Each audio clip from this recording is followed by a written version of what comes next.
Now, you've always heard that anytime God starts something big, anytime he's going to do something new, he starts with the birth of a child, right?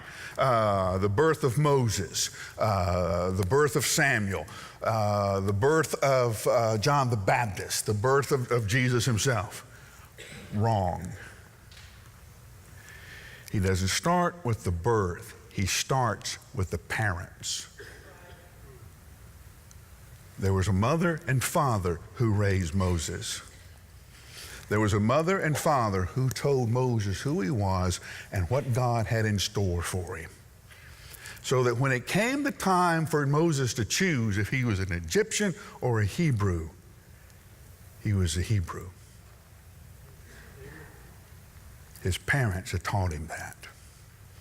It was Hannah who had taught Samuel, God's doing something in your life. Learn to pay attention. It was Eli who told him, that's God speaking into your life. Here's how you respond.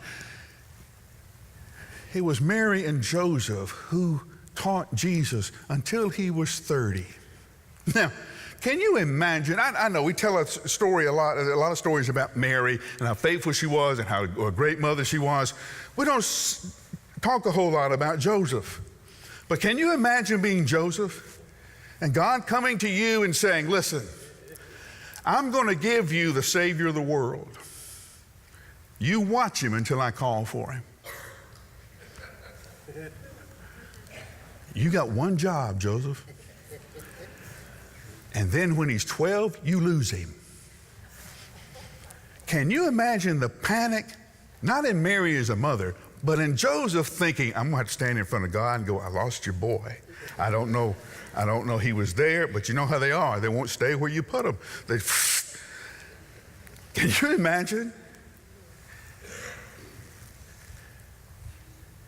Can you imagine that when you first held your child, the whisper from the Father that came to you is prepare this child, hold this child, love this child, make sure this child knows who they are and whose they are until the time that I will call them.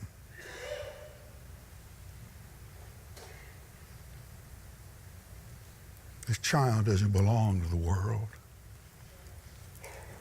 This child belongs to the Father.